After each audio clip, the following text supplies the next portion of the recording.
All right, we are back for rounds 3 and 4 of this round robin open singles WPA tournament of San Diego. So if you watched the last video, those were the first 2 rounds of the round robin. It was 6 matches total in the round robin. The first 2 matches, if you saw, I was nervy as all F, and you can see right here from the very first point, looking much better than the last 2 matches. Like, I was so freaking nervous. There's still some moments of nerves and like not trusting my shots here, but overall is much better. And part of that probably is, oh my. So playing this match, round number 3, this was against Sahra of Australia, and she is a women's pro from Australia. Her and this other Australian dude were sent, I think they're like sent over to the America to play in just a bunch of tournaments and try to get more experience. So the match after this is going to be against the dude. So basically this is like Tigo versus Australia over here.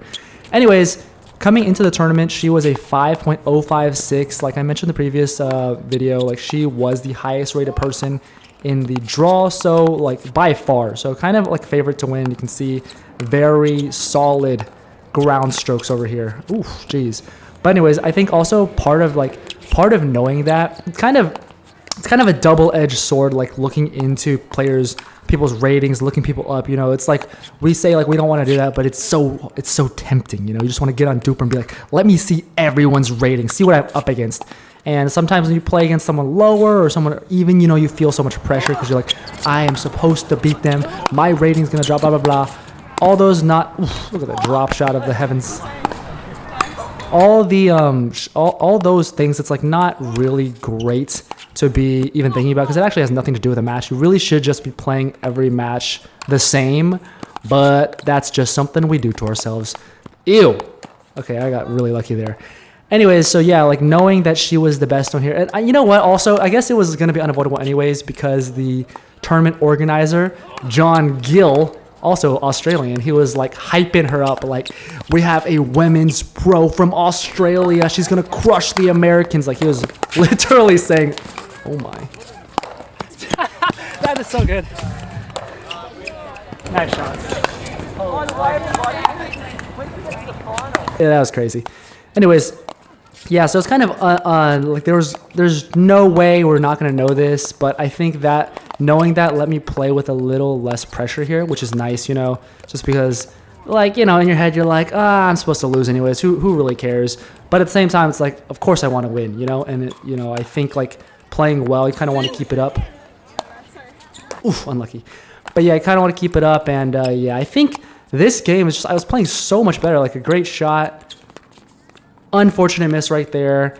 And watching this back, like, although, you know, she's hitting amazing shots, I'm hitting some good ones as well. But I think for me, if I have not missed so many returns, it definitely could have been another drop shot of the heavens. It definitely could have been a lot closer. And I'm watching this back and I see right now, because something I'm doing differently in current play is what it feels like, I haven't recorded it yet, but it feels like I am not taking that loop take back on my return. That is so unlucky as a paid actor. On the return of serve, because right here I'm seeing every return of serve when it goes to my forehand. You see there's like a little bit of a loop, which if I make clean contact, yeah, I can blast the crap out of it and it goes well, but also it's going to cause some mistakes. And I think that's why, like, generally I'm still missing some backhand returns, but I think generally the backhand return is a little bit more solid just because like in terms of consistency, just because I straight up don't really take back that much. I just kind of slight take back and then bunt forward, you know, because I'm not like the backhand. Two-handed backhand was not my biggest shot in tennis because I played with a one-hander all my life.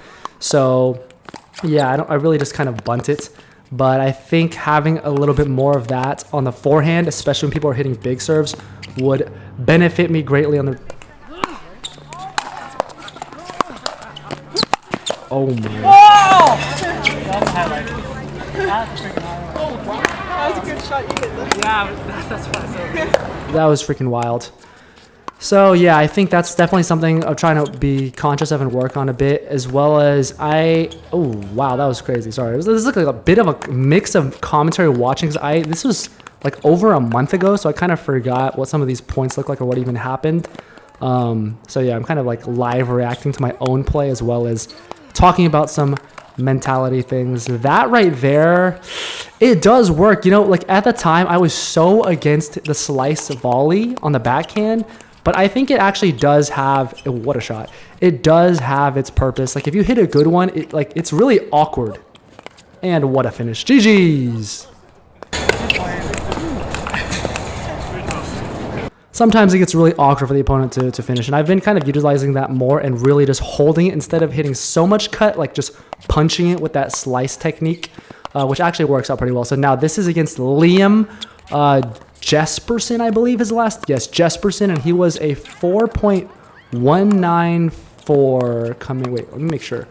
4.178 it looks like, or 4.19, whatever. You guys get the idea. He's coming into this tournament almost a 4.2. It's higher than me at the time. I had watched him warm up with Sahra just a little bit, and he was cracking the shiz out of some of the forehands.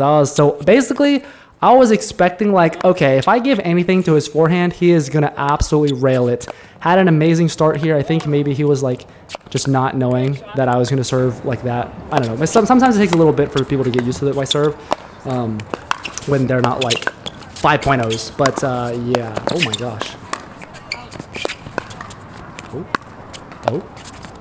Oh, that was a pretty good point.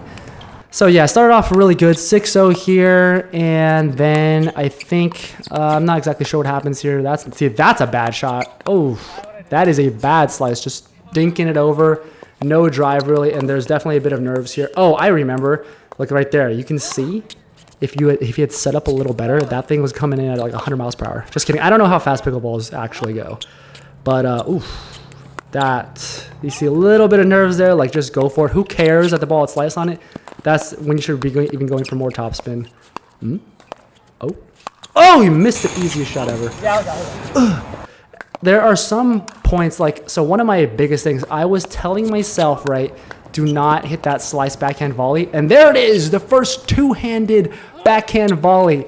It's actually not bad, but I have like zero practice on that shot. So, and it's not something that I even told myself in my head that I even want to do. Look at that, to just go for it again. Like I randomly did it out of nerves the first time. It happened to work out, and then you get into that bad habit of like, oh, I had one amazing shot. Kind of like if you watched Prince of Tennis and saw Kaido hit the boomerang snake, and then he kept going for it, but it's just like, that was just a lucky shot. That's how it was for me. Like I hit that one good two-handed backhand volley, and I was like, oh, well, I'm too nervous to hit one-handed backhand rolls. Oh my gosh! But speaking of backhand rolls, so then I just like kept hitting some two-handed backhand volleys, and they were not working out. So I definitely should have just stuck with a plan and either went, look at that, oh, straight into the net. Either kept going with a one-handed backhand volley roll, or just hit better slice volleys. But I was just so in this mindset of like, you can only play the game this way. Like you are not supposed to hit backhand slice volleys, which I think that might be some flawed thinking, you know.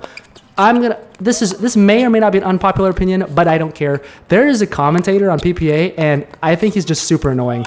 He like makes good commentary sometimes, but he's very like one way or the other, like, and he kind of berates the pro players while they're on TV for like hitting drop shots or hitting like slice volleys or whatever. And I think that definitely paints it to any like newbie, and they're just like blind, like oh, like I heard this, so now I'm just gonna regurgitate this information and speak as if like it's true. But actually, it's like if you actually watch the game, Ben Johns, Federico Staxer, they're hitting slice volleys, they're hitting drop volleys. Like it all comes down to what you can execute, you know. I mean, the same goes for like when Rafael Nadal first came on the scene, and people were like, oh my gosh, look at that weird forehand, his buggy whip forehand. And then, oh, now he's one of the GOATs of all time. It's like, yeah, you need to make some adjustments, sure, but it doesn't mean that it's just an inappropriate shot and you can't play that way. So I think with my own mindset, I'm trying to like think more like just hit, ooh, amazing shot, amazing athleticism, just hit, you know, good shots, as opposed to thinking you just can't hit this shot. Execution is more important than just thinking like outright, like, look at that, disgusting. Just outright not being allowed to hit a shot. So anyways, yep, that's kind of where we're going right now. And in current times, by the way, if you saw the last video, We are now relocated to Orange County, California, looking for people to play with. You know, because the people to like, I didn't get to play for like 2 weeks with friend's wedding, not my wedding, friend's wedding,